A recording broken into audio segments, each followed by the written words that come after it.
कल से शेड्यूल आप लोगों का वही रहेगा। इंग्लिश की क्लास आप लोगों की कल ऐड हो सकती है, तो आप लोगों को टाइम में बता दूंगा कि इतने बजे आप लोगों की इंग्लिश की क्लास है। और एक और चीज़ का ध्यान रखना, इंग्लिश की मैं कोशिश करवाऊंगा कि आप लोगों को मॉक टेस्ट प्रोवाइड करवा दूँ साथ साथ ही। ठीक है। तो मैम आप लोगों के मॉक टेस्ट भी लेंगे, तो प्लीज़ आप लोग इंग्लिश में जितना हो सके मॉक टेस्ट भी अटेंड करना, उनसे समझ भी लेना अच्छे से, तो ये चीज़ें आप लोगों के लिए बेनिफिट रहेंगी। ठीक है। तो आज का टॉपिक हमारा व्यंजन के ऊपर, हम संधि के ऊपर बात कर रहे थे। हमने इससे पहले पढ़ी आप लोगों की स्वर संधि, कंप्लीट आप लोगों की हो चुकी थी, सब कुछ उसमें मैंने बता दिया था। दो टाइप आप लोगों के रहते थे, मैंने आप लोगों को कहा था कि मैं जैसे ही आप लोगों को पीडीएफ दूंगा आप उससे पढ़ लेना, क्योंकि वो मैंने पहले ही आप लोगों को उसके सारी आइडेंटिटी करवा दी थी। अभी ठीक है आवाज आप लोगों को? अब ठीक होगी। ठीक है, उसकी जो आइडेंटिटी थी वो मैंने पहले ही करवा दी थी, तो वहां से आप लोग समझ जाना उसको। आज का टॉपिक आप लोगों का व्यंजन संधि का है। व्यंजन संधि में आप लोगों ने एक चीज की ध्यान रखना है कि इसमें आप लोगों को प्रकार नहीं आएंगे। जैसे स्वर संधि के आप लोगों को 5 प्रकार मैंने आप लोगों को बताए थे, और स्वर संधि की आप लोगों को पहचान क्या बताई थी कि आपका जो प्रथम वर्ग का अंतिम शब्द स्वर होगा, और द्वितीय वर्ग का जो स्टार्टिंग वर्ड होगा वो आप लोगों का स्वर होगा, वो आप लोगों का स्वर व्यंजन है। आज का जो हमारा टॉपिक है ये संधि के ऊपर है, तो इसको आप लोगों ने ध्यान से समझना है। इसकी जो पहचान होती है व्यंजन संधि कहाँ कहाँ यूज होगी, अगर आप लोगों का, ठीक है, ये पहचान आप लोगों की स्वर संधि की थी, ये ध्यान रखिए, स्वर और स्वर की। ठीक है, स्वर संधि की। अभी जो हम कर रहे हैं वो आप लोगों की स्वर और व्यंजन संधि की है। व्यंजन संधि की जो आइडेंटिटी होती है, इसमें आप लोगों का स्वर होता है अंतिम शब्द में, और आप लोगों का व्यंजन होता है स्टार्टिंग वाले में। दूसरी आइडेंटिटी आप लोगों को बताई थी कि व्यंजन के साथ आप लोगों का व्यंजन ही होगा। तीसरी आइडेंटिटी आप लोगों को मैंने बताई थी कि व्यंजन के साथ आप लोगों का व्यंजन होगा। ये आइडेंटिटी आप लोगों की थी, जिसे पहचान के रूप में हमने व्यंजन संधि में, जब मैंने व्यंजन के बारे में पढ़ाया था तो मैंने आप लोगों को टोटल ये रूल लिखाए थे। टोटल कितने लिखवाए थे? 7 रूल लिखाए थे आई थिंक आप लोगों को। ठीक है, तो उनको आप लोगों ने ध्यान रखना। इसके अलावा आप लोगों को एक आएगी विसर्ग संधि। ठीक है, वो आगे पढ़ेंगे हम, वो भी इम्पोर्टेंट है। अब देखिए आप लोगों को ना ये शब्द याद रखने पड़ेंगे जो यहाँ पे लिखे गए हैं, कुछ पारिवारिक शब्द। इसमें सबसे पहले है आदेश, दूसरे पे है आगम, तीसरे पे है आप लोगों का लोप, और चौथे पे है प्रकृति भाव। क्वेश्चन इनके ऊपर आप लोगों को पूछा जाता है कि बताइए आदेश, आगम, लोप, प्रकृति भाव जो आप लोगों का है ये किसमें यूज किया जाता है, तो व्यंजन संधि में इनका प्रयोग होता है। सबसे पहले जो आप लोगों का शब्द दिख रहा है आदेश, ये पारिवारिक शब्द होते हैं हिंदी व्याकरण के, जो आप लोगों को अच्छे से समझ जाने चाहिए। अब पहले इसको समझना, आदेश क्या होता है। आदेश का मतलब आप लोग लिख लीजिए अपने नोट्स में। और एक और चीज का ध्यान रखिए कि जो आप लोगों को मैं ये हिंदी पढ़ा रहा हूँ, इसकी मैं आप लोगों को कोई स्पेसिफिक बुक गाइड नहीं कर सकता, क्योंकि मैं किसी एक बुक से नहीं पढ़ाता हूँ आप लोगों को, 5 या 6 बुक से पढ़ाता हूँ। ये इसलिए पढ़ा रहा हूँ क्योंकि आपके बैच में स्टूडेंट जो हैं वो आप लोग एक तो वनडे एग्जाम वाले हो, उसके बाद आप लोग एक मेंस एग्जाम वाले भी हो, उसके अलावा आप लोग टेट के हो, जेबीटी के हो, और उसके बाद आप लोग कमीशन के भी हो। टेट में जो आप लोगों को आएगी या आप लोगों के वनडे एग्जाम में आएगी, वो बिल्कुल बेसिक बेसिक क्वेश्चन आएंगे जो आप लोगों को मैं पढ़ा रहा हूँ उसके साथ साथ।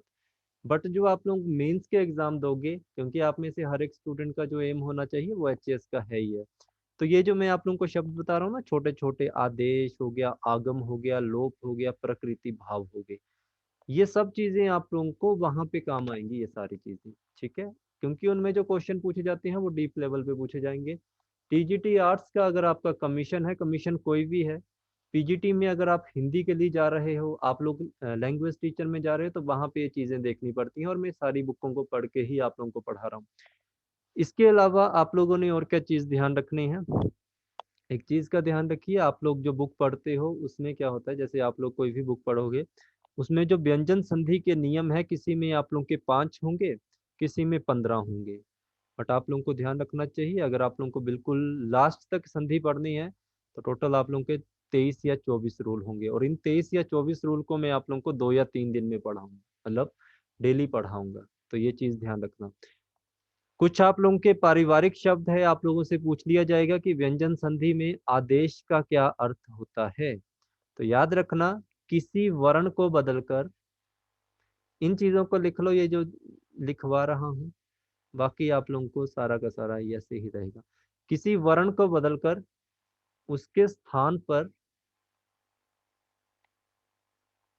उसके स्थान पर किसी अन्य वर्ण को लिख देना, किसी अन्य वर्ण को लिख देना ही आप लोगों का कहलाता है आदेश। अब यहां से समझो कैसे, इसकी मैं एग्जांपल भी दे देता हूं साथ साथ। अब आप में से काफी स्टूडेंट हैं जो संस्कृत की संधि विच्छेद जानते होंगे कि संस्कृत का संधि विच्छेद क्या होता है। ठीक है, तो संस्कृत का जो संधि विच्छेद होता है वो आप लोगों का होता है सम हलंत लगा के कृत होता है।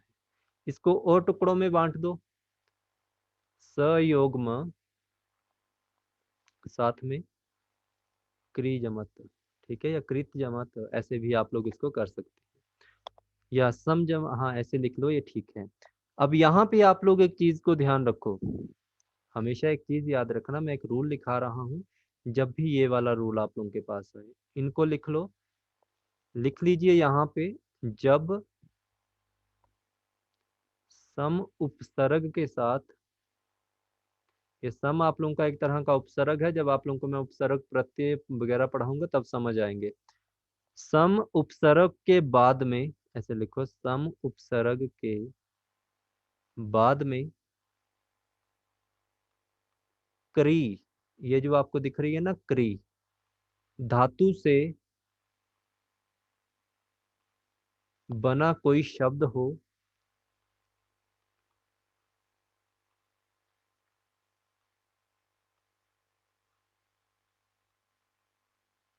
बना कोई भी आप लोगों का शब्द हो, तो ये जो म लिखा है ना हलंत के साथ, आप लोग भी ऐसे ही लिख लो, ये हलंत लिख दो, जिनको आइडेंटिटी नहीं होती है, ये वाला म हलंत के साथ। ठीक है, इसके स्थान पर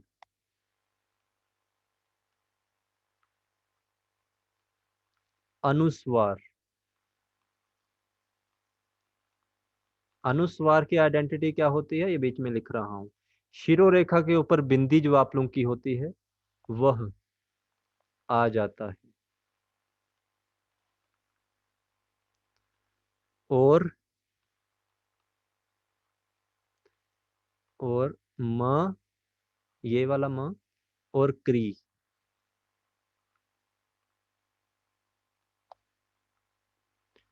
धातु के मध्य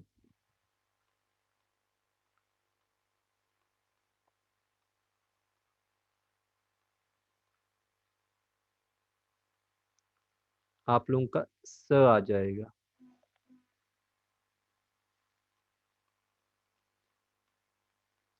स आ जाएगा। कैसे बनेगी आप लोगों की जो संस्कृत की जो हमने की ऊपर, ऐसे बनेगी। देखो स आप लोगों का, अब मैंने क्या कहा, अनुस्वार है आप लोगों का, ठीक है, यहाँ पे लगा दीजिए आप लोग अनुस्वार। इसके बाद मैंने क्या कहा, म और क्री के बीच के मध्य क्या आ जाएगा आप लोगों का, स आ जाएगा। ठीक है, और यहाँ पे आप लोगों का कृत वैसा का वैसा है। ओके, और ये क्या है आप लोगों का, जो स आप लोगों का सरप्राइजली रूप में आया है, तो ये क्या है आप लोगों का, ये आगम है। स यहाँ पे क्या है, आगम है। ठीक है, मतलब लिया गया शब्द। तो यहाँ पे क्या लिखा हमने, आगम। तो आगम क्या हुआ हमारा, स, तो इससे क्या बन गया हमारा, संस्कृत। ऐसे ही होता है ना संस्कृत, ये रूल होते हैं आप लोगों के, जो आप लोगों को ध्यान में रखने पड़ेंगे। इसलिए मैं आप लोगों को कहता हूँ कि जितना कुछ मैं आप लोगों को लिखवा रहा हूँ, इसको अच्छे से लिख लो, ये आप लोगों को अच्छा रिजल्ट देगा बाद में। तो ये चीज समझ आ गई आप लोगों को, ये चीज में कोई डाउट है, बता दीजिए, कहीं से नहीं पता लगा हो तो जल्दी बताओ मुझे।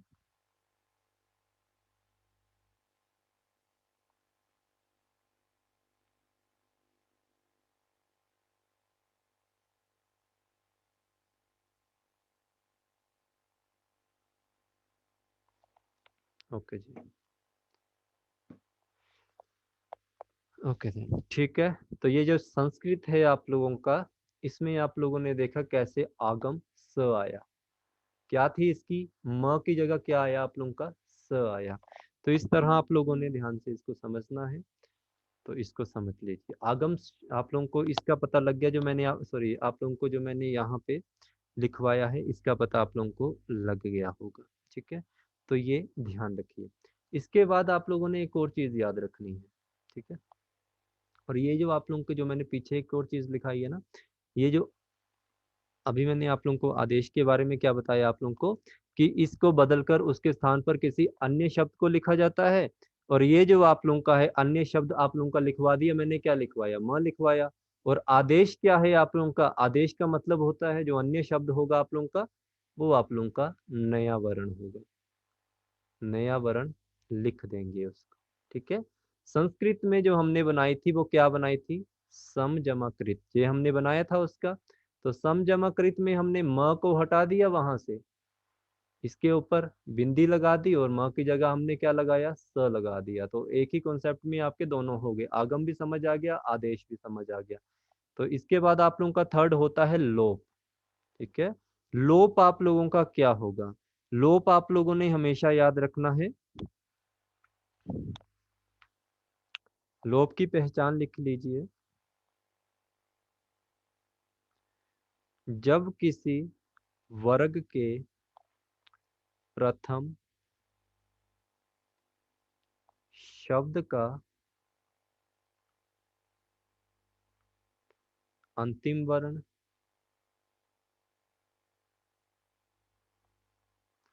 और, ठीक है,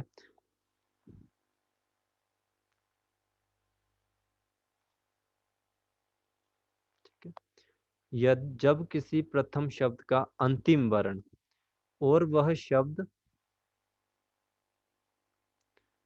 न रहित, ठीक है, न रहित हो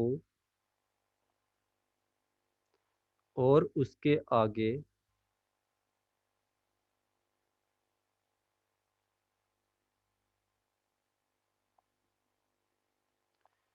किसी शब्द का प्रयोग किया गया हो,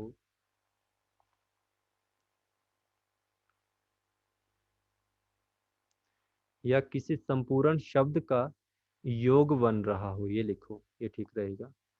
संपूर्ण शब्द का योग बन रहा हो,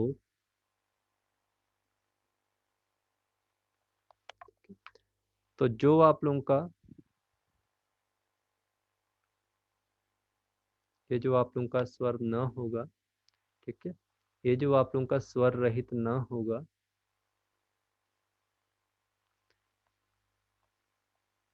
इसे क्या कर देते हैं, लोप कर देते हैं, मतलब हटा देते हैं।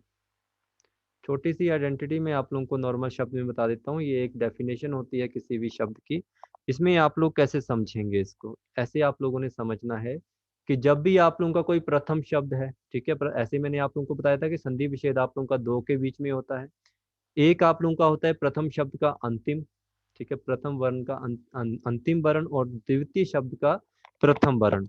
तो इसमें आप लोगों ने याद रखना है कि प्रथम वर्ग का अंतिम शब्द आप लोगों का न हो, आप लोगों का, ठीक है, न हो, और ये आप लोगों का स्वर रहित हो। और इसके आगे का जो द्वितीय शब्द होता है आप लोगों का, ये पूरा आप लोगों का कैसा होना चाहिए, ये आप लोगों का संपूर्ण शब्द का योग बना रहा हो। तब हम क्या करते हैं, इस न को हटा देते हैं। कैसे हटाएंगे, अब इसकी एक ना एग्जाम्पल आप लोगों को हर बार पूछी जाती है, तो इसको ध्यान से समझ लीजिए, ये कैसे कैसे आप लोगों की बनेगी। आप लोगों ने ये वाला शब्द पढ़ा होगा, युवावस्था, ठीक है, युवावस्था आप लोगों ने पढ़ा होता है। अब युवा की जो संधि विच्छेद होती है वो होती है दो या तीन तरह की। एक होती है युवान प्लस अवस्था, ठीक है, युवान प्लस अवस्था। ठीक है,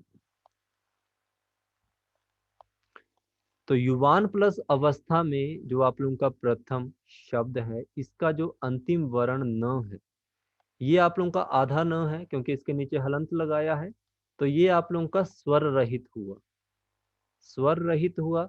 और इसके आगे जो आप लोगों को शब्द दिख रहा है द्वितीय, ये पूरा का पूरा आप लोगों का कैसा है, ये पूरा एक तरह का संपूर्ण शब्द है। ठीक है, एक तरह का पूर्ण शब्द का क्या कर रहा है, योग बना रहा है। जब भी आपके पास ऐसी कोई डेफिनेशन आ जाए तो हमेशा याद रखना, आप लोगों ने जो ये न होता है इसको हटाना है और यहाँ बन जाएगा युवावस्था। ठीक है, तो ये चीज आप लोगों ने इसमें थोड़ी सी ध्यान रखनी है। ये समझ आया आप लोगों को जो मैंने अभी वाला किया है, कुछ इसमें डाउट है?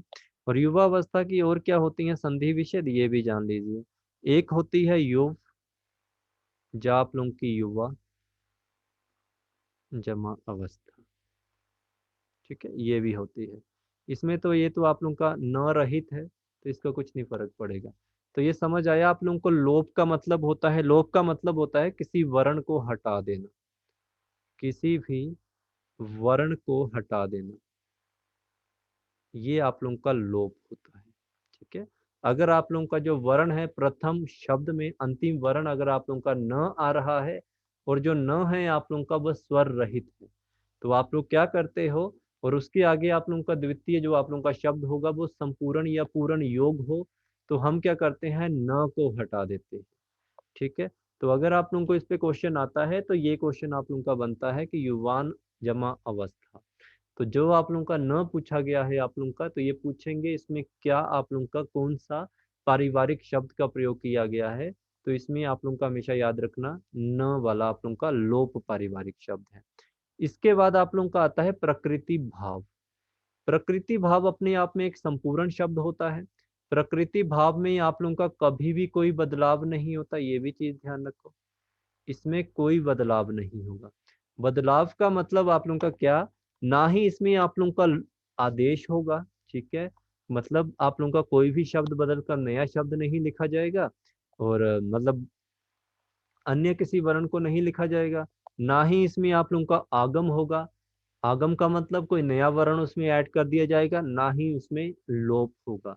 लोप का मतलब आप लोगों को अभी बताया कि किसी शब्द को, किसी वर्ण को वहां से हटा दिया जाना लोप कहलाता है। आप लोगों को एक नियम बताता हूं विसर्ग संधि का, आप लोगों ने पढ़ा होगा प्रातः काल। अब प्रातः काल के जो आप लोगों का संधि विच्छेद होता है वो क्या होता है, वो हमें पता है, नॉर्मल है, कुछ नहीं करना इसमें। प्रातः लिखा, साथ में आप लोगों ने काल लिख देना, ये इसका संधि विच्छेद होता है। संधि विच्छेद में हमें एक चीज, मैंने आप लोगों को एक चीज बताई थी आप लोगों की, जब भी आप लोगों की विसर्गों का यूज किया जाता है, ठीक है, कहीं भी आप लोगों की विसर्ग होगी तो वहां पे कभी भी शिरोरेखा नहीं आती, ये वाली शिरोरेखा कभी नहीं आती है वहां पे। तो यहाँ पे भी सेम वही है, यहाँ पे विसर्ग आप लोगों की यूज हो रही है, इसके ऊपर कभी आप लोग शिरोरेखा नहीं लिखेंगे। तो इसमें आप लोगों ने क्या याद रखना है, रूल लिख लीजिए प्रकृति भाव का, या इसका रूल लिख लो प्रातःकाल का जो हम विसर्ग संधि में पढ़ेंगे। यदि अ और आ के बाद विसर्ग का प्रयोग किया जाए, और विसर्ग कौन सी, जैसे अ के बाद विसर्ग लगा दी और आ के बाद अगर आप लोग विसर्ग का प्रयोग करते हो, ठीक है, और इसके बाद कभी भी क आ जाए, ख आ जाए, ग आ जाए, सॉरी क ख, प और फ, ग नहीं आएगा, ग का गलत हो जाएगा, प और फ आप लोगों का आ जाता है या इसका योग बन रहा है, तो आपके संपूर्ण शब्द में कोई भी बदलाव नहीं होगा, कोई भी बदलाव नहीं होगा। तो आज के बाद अगर आप लोगों को ऐसा कोई शब्द दिख जाए जिसके पीछे अ या आ आप लोगों का और उसके पीछे आप लोगों के दो विसर्ग का प्रयोग हो रहा हो, तो आप लोग उसमें क्या करेंगे, और साथ में देखेंगे अगर क ख प और फ आप लोगों का आ रहा है, उसका योग बना रहा है कोई शब्द, तो आप लोग इसमें कभी भी बदलाव नहीं करेंगे। ठीक है। और आप लोगों का जो प्रकृति भाव होता है ये विसर्ग में यूज भी किया जाता है, और प्रकृति भाव का मतलब होता है किसी तरह का बदलाव का नहीं होना। समझ आ गया आप लोगों को पांचों शब्द जो मैंने आप लोगों को बताए? कोई डाउट है बच्चे तो जल्दी से बता दो। जब मैं पीडीएफ दूंगा, एग्जाम्पल ढेर सारी होंगी, करते रहना प्रैक्टिस आराम से। ये चीज समझ आ गई आप लोगों को? Okay then.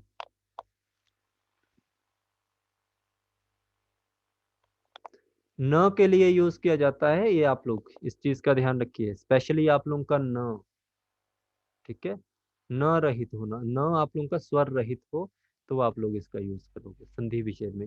ये बहुत एडवांस लेवल पे पूछा जाता है क्वेश्चन, आप लोगों को नहीं पूछा जाएगा, बट एचएएस का कोई स्टूडेंट है, टीजीटी पीजीटी जो भी स्टूडेंट है, आपको इन चीजों का ध्यान रखना पड़ेगा। ठीक है।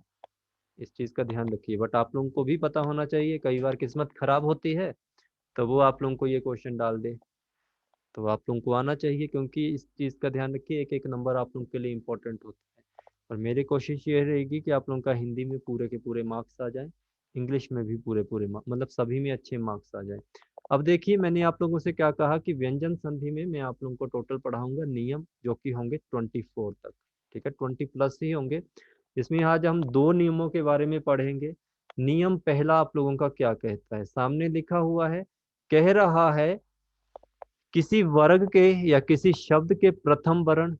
ठीक है, किसी शब्द या वर्ग के प्रथम वर्ग के साथ किसी संघोष। अब संघोष क्या होता है?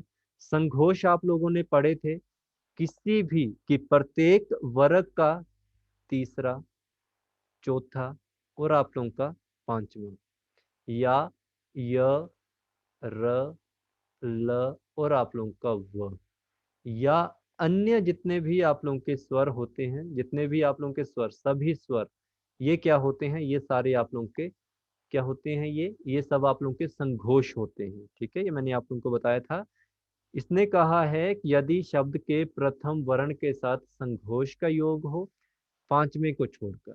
ठीक है, इसकी बात कर रहा है कि जो पांचवा संघोष में आप लोगों का आता है, इसको छोड़कर, तो प्रथम वर्ण जो आप लोगों का होता है वो अपने आप तृतीय वर्ण में, वर्ग के तृतीय वर्ण में आदेश हो जाता है। आदेश का मतलब क्या बताया था? बदल जाता है, या उसको उसकी जगह लिख दिया जाता है। सिंपल सी बात याद रखनी है। इसने क्या कहा, इस छोटी सी डेफिनेशन को लिखने का ये फंडा होता है, यदि शब्द या वर्ग के प्रथम वर्ण के साथ संघोष में पांचवा आप लोगों ने छोड़ना है, अगर ऐसी कोई कंडीशन आप लोगों की आती है, तो जो आप लोगों का प्रथम वर्ण होगा वो अपने आप के वर्ग के तीसरे वर्ग में बदल जाएगा, जो तृतीय वर्ण होगा उसमें बदल जाएगा। तो ये चीज आप लोग ध्यान रखेंगे। एग्जाम्पल से आप लोगों को मैं समझा देता हूं कि इसकी एग्जाम्पल आप लोगों की क्या होगी। आप लोगों ने सुना होगा एक शब्द, आप लोगों के एग्जाम में काफी बार पूछा जाता है, सदाचार। ठीक है, सदाचार, कि सदाचार आप लोगों का क्या होता है? सदाचार में आप लोग समझिए, सदाचार की जो आप लोगों का विच्छेद होता है वो आप लोगों का सत्य जमा आचार होता है। सत्य जमा आचार। मैंने आपसे क्या कहा, अब यहाँ पे समझो, अब इनको भी थोड़ा सा और डीप में पढ़ लो। सत्य का कैसे बनेगा? सत्य बना दिया स जमा त, जमा आप लोगों का अलग से और चार। ठीक है, और अच्छे से समझ लेते हैं। अब यहाँ से एक चीज समझनी है आप लोगों ने। मैंने क्या कहा, यदि शब्द के प्रथम वर्ण के साथ किसी संघोष का योग हो, तो संघोष का आप लोगों का योग हो रहा है, तो प्रथम वर्ण है आप लोगों का ये, फर्स्ट हो गया ये, इसके साथ कोई संघोष बन रहा है? संघोष तो बन गया, क्योंकि आ आप लोगों का स्वर है, और सभी स्वर आप लोगों के संघोष होते हैं, तो ये आप लोगों का हो गया संघोष। तो ये क्या करेगा, पांचवें, इसमें पांचवें का कोई रोल नहीं है क्योंकि यहाँ पे स्वर है। ठीक है, तो इसने कहा संघोष, तो संघोष भी हो गया, पहला वर्ण के साथ किसी संघोष का योग हो गया। तो उसके बाद क्या होता है कि जो पहला वर्ण होता है ये अपने आप ही किसमें बन जाता है? त वर्ग के पांचवें में बदल जाएगा, त वर्ग के तीसरे वर्ग में बदलेगा। ठीक है, आप लोगों को मैंने क्या करवाए थे, आप लोगों को मैंने वर्ग करवाए थे, जैसे क वाला करवाया था, फिर त वाले करवाए थे, ट वाले करवाए थे। ठीक है, ये वर्ग करवाए थे, यहाँ पे आप लोग वर्ग ही लिखना, जल्दी समझोगे आप लोग। ठीक है, तो जितने मैंने आप लोगों को वर्ग करवाए थे उनके बारे में एक बार फिर से ध्यान से सुन लेना, कि उन वर्गों की यहाँ पे बात की जा रही है, कि अगर आप लोगों के पास कोई वर्ग आता है, ठीक है, और उस वर्ग का अगर आप लोगों के पास कोई प्रथम वर्ण आ जाता है, किसी भी वर्ग का अगर आप लोगों का प्रथम वर्ण आ रहा है, और उस प्रथम वर्ण के साथ साथ आप लोगों के पास क्या आ जाता है, आप लोगों के पास आ जाता है ये संघोष का मिलन वहां पे होता है। ठीक है, मैंने आप लोगों को क्या करवाए थे, इसको ध्यान से समझो, मैंने आपको करवाया था पहले क वर्ग, फिर मैंने आप लोगों को क्या करवाया था, मैंने आप लोगों को करवाया था च वर्ग। ठीक है, ऐसी होती है ना, इसको और अच्छे से समझना है तो। फिर आप लोगों को मैंने करवाया था ट वर्ग। ठीक है, फिर मैंने करवाया था आप लोगों का त वर्ग, फिर मैंने आप लोगों को करवाया था प वर्ग। ये होते हैं टोटल 5।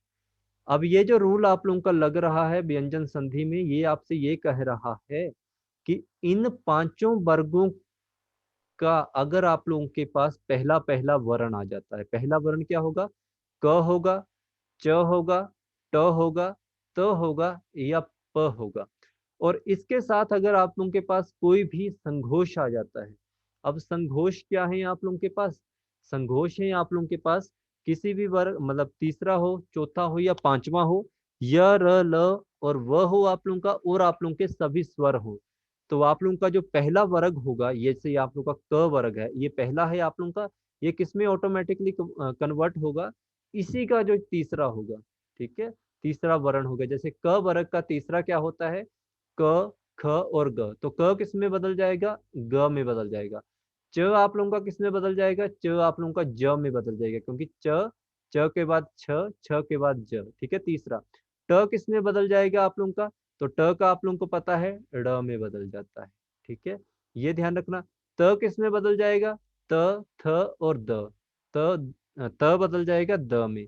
प किस में बदल जाएगा, प, फ और आप लोगों का व। ठीक है, तो मैंने क्या लिखवाया आप लोगों को, सत जमा आचार। अब यहाँ पे रूल फॉलो हो गया, तो यहाँ पे क्या करेंगे, जो आपका त है इसको तीसरे में बदल देंगे, तो ये क्या हो जाएगा, द। तो यहाँ पे क्या बन गया, स जमा द जमा आचार, सदाचार। ठीक है, क्या बना ये, सदाचार। आ गया समझ, सदाचार कैसे बना आप लोगों का। इसमें अब कोई डाउट है, मैंने ये चीजें भी आप लोगों को बता दी, पहला रूल आप लोगों को ये बात कह रहा था, पहला रूल समझ आया, जल्दी से बता दीजिए।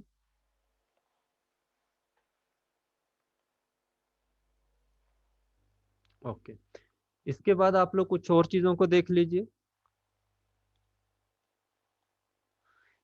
इसके बाद आप लोग कुछ और चीजों को देख लीजिए। ठीक है जी, इसके बाद आप लोग जैसे कुछ मैं इंपॉर्टेंट चीजें और बता देता हूँ, जैसे मान लो आपके पास आ जाता है अजंत, ये काफी इंपॉर्टेंट क्वेश्चन है आप लोगों का, टीजीटी में ये टफ क्वेश्चन आता है, और पीजीटी हिंदी में क्वेश्चन पूछा गया है अजंत। ठीक है, बाकी जो छोटी छोटी डेफिनेशन होंगी वो मैं आप लोगों को पीडीएफ में दे दूंगा, उनको अच्छे से पढ़ते रहना बैठ के। अजंत जो आप लोगों का होता है, ये कैसे बनता है आप लोगों का, इसके बारे में समझिए, कि जो आप लोगों का अजंत है ये क्या है आप लोगों का। फिर आप लोगों ने याद रखना है एक और वर्ड, जो आप लोगों का होगा जैसे अवध, अवध। ठीक है, अवध। एक होता है आप लोगों का अवज। अब यहाँ पे ना कुछ चीजों को ध्यान रखो, कुछ रूल यहाँ पे फॉलो करने को सीख लेना, तो इनको आप लोग बनाना फिर बाद में। ठीक है, तो यहाँ पे आ गया अजंत। ठीक है, जैसे शब्द लो, ये होता है अच। ठीक है, ये हो गया आप लोगों का, आगे क्या है, अवध, तो इसका बनेगा अप जमा द, ये हो गया अब्ज, ये हो जाएगा आपका अप जमा ज। ठीक है, तो जैसे आप लोगों का आगे है अजंत, अप जमा अंत आ जाएगा इसका, इसको देखिए क्या मैंने आप लोगों को जो मैंने समझाना है वो क्या चीज है आप लोगों की। ठीक है, इसमें एक चीज समझना आप लोगों ने, जैसे मैंने यहाँ पे शब्द लिखे हैं द, और यहाँ पे मैंने लिखा है ज, इनका मतलब क्या हो, आप लोगों ने याद रखना है, यदि किसी वर्ण में अंत में द, अजंत का रहने दो, इस पे रूल फॉलो नहीं करेगा ये, द, और अगर आप लोगों का च, अगर ये किसी भी वर्ण के अंत में जुड़े हों, मतलब प्रथम शब्द के अंत में अगर द और ज जुड़े हों, तो यहाँ पे जो इनका रूल कहलाता है कि जो आप लोगों का द होगा और जो आप लोगों का ज होगा, इनका मतलब क्या होगा। ठीक है, सॉरी मैंने हाँ द ज सॉरी सॉरी, यदि किसी शब्द के अंत में द और ज आप लोगों के जुड़े हों, तो इनका अर्थ क्या बनेगा वहां पे, इनका शब्द समझ लेना, बहुत अच्छा क्वेश्चन है। द का यहाँ पे मतलब होगा यहाँ पे आप लोगों का देने वाला, द का मतलब होगा यहाँ पे देने वाला, और ज का मतलब होगा यहाँ पर जन्म लेने वाला, जन्म लेने वाला।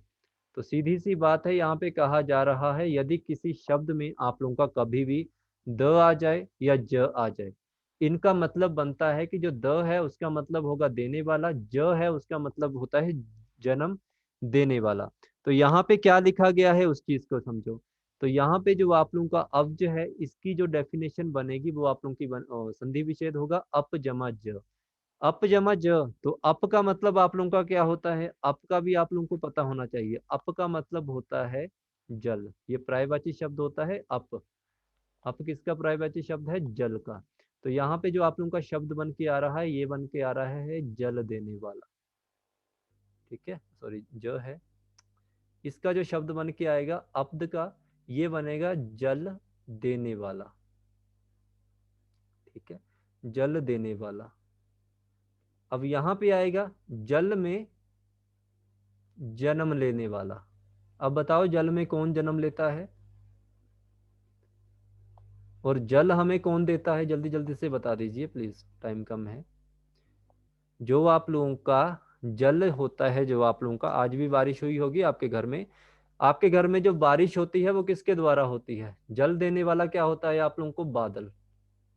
तो बादल का जो पर्यायवाची शब्द होता है वो क्या होता है, अपद होता है। ठीक है, अपज होता है, ये अपद होता है। ठीक है, जल में जन्म कौन लेता है, आप लोगों का कमल।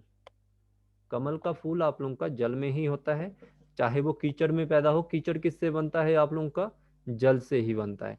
तो ये चीज मैंने आप लोगों को थोड़ी सी ऐसे बता दी कि अगर आप लोगों को ऐसा भी शब्द आ जाए कभी भी, अवध या आप लोगों का अवध, तो ये जहाँ पे ये जो द और ज का मतलब होता है, इनका मतलब आप लोगों का देने वाला और आप लोगों का जन्म लेने वाला होता है।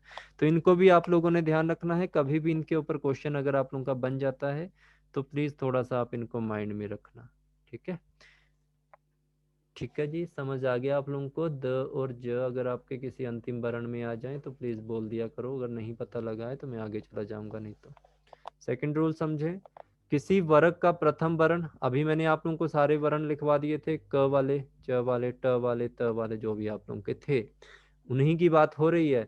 किसी वर्ग का प्रथम अगर आप लोगों का वर्ण है, उसके बाद अगर आप लोगों का पांचवा वर्ण आ जाता है, तो प्रथम वर्ण आप लोगों का किस में बदल जाएगा, पांचवे में बदल जाएगा। ऐसे डेफिनेशन लिखी जाती है इसकी। ठीक है, ऐसे इतनी बड़ी नहीं लिखनी होती है, शॉर्टकट, शॉर्टकट भी नहीं कह रहा हूँ, वैसे बता रहा हूँ। जैसे मैंने यहाँ पे लिखा आप लोगों को, जैसे आप लोगों को आ जाती है सन्मार्ग, ऐसे होता है ना कि सन्मार्ग पर चलिए। ठीक है, तो सन्मार्ग आप लोगों का क्या होगा, इसको समझना पड़ेगा आप लोगों को। इसकी जो आप लोगों की क्या बनेगी, संधि विच्छेद बनेगा सत जमा मार्ग, सत जमा मार्ग, ये बनता है। और इसको कर दो, अगर डिटेल में समझना है तो ये आपका त हो गया, और मार्ग का बताइए, माँ को अलग कर दो, ग्रह को अलग कर दो। तो त आप लोगों का वर्ग हो गया, त आप लोगों का वर्ग है कोई भी। और त में आप लोगों ने क्या याद रखना है, त में आप लोगों का यहाँ पे सेकंड, पांचवा वर्ण आए, ओके, पांचवा वर्ण आए, ओके,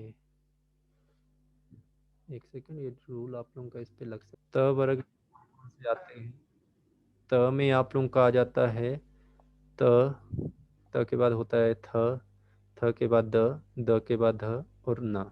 अच्छा, ये पांचवा ही हुआ, एक दो तीन चार पांच, ठीक है जी। ओके, तो यहाँ पे आप लोगों का, यहाँ पे दिख रहा है सन मार्ग है ये आप लोगों का। ठीक है, तो इसको हमने बनाया सत जमा मार्ग। तो यहाँ पे हमारे पास आ गया प्रथम वर्ग का प्रथम अक्षर, और यहाँ पे उसका पांचवा था, ये पांचवा। ठीक है, ये पांचवा जो आप लोगों को दिख रहा है ये, तो इसको आप लोगों ने ध्यान रखना है। आगे आप लोगों को डेफिनेशन लिखवाई गई है, यदि वर्ग का प्रथम वर्ण के बाद पांचवा अगर आप लोगों का वर्ण आता है तो प्रथम वर्ण आप लोगों का किस में बदल जाएगा, पांचवे में बदल जाएगा। ठीक है, ये आप लोगों का ठीक हो जाएगा यहाँ से। तो सप्तमार्ग है आप लोगों का, तो इसको आप लोग कर लीजिए जैसे आप लोगों का माँ है। ठीक है, तो ये किस में आप लोग इसको बदल सकते हैं, आप लोग इसमें डेफिनेशन कुछ गलत बैठ रही है इस पे, एक मिनट रुको यार, मिनट रुकिए। ये जो आप लोगों का म है ये किसी का पांचवा आता है, म किसका पांचवा आता है, प फ भ भ व। ठीक है जी, ये डेफिनेशन यहाँ पे ये बैठेगी, यहाँ पे सही है। ये आप लोगों का प्रथम त वर्ग का प्रथम है ये, ठीक है। और इसके आगे आप लोगों को म आ रहा है, और म किसका पांचवा होता है आप लोगों का, ये आप लोगों का प वर्ग का होता है। तो प वर्ग का आप लोगों को पांचवा आ गया। ठीक है जी, ये डेफिनेशन आप लोगों की, जी जी जी जी ये डेफिनेशन आप लोगों की सही बैठ रही है, मुझे लग रहा था ये गलत हो रही है। तो यहाँ पे आप लोगों का क्या बन जाएगा, स जमा न, और आप लोगों का ये जो म है ये पांचवा वर्ग है आप लोगों का, तो आप इसको आगे कर सकते हैं। ठीक है, तो आप लोगों का किसमें बदल जाएगा, इसी के पांचवे में, वो होता है न, तो सन्मार्ग बनेगा। ठीक है, तो ये आप लोगों ने ध्यान रखने हैं, ऐसे आप लोगों के बनेंगे। ठीक है, तो पांचवा आप लोगों का किसी भी वर्ग का होना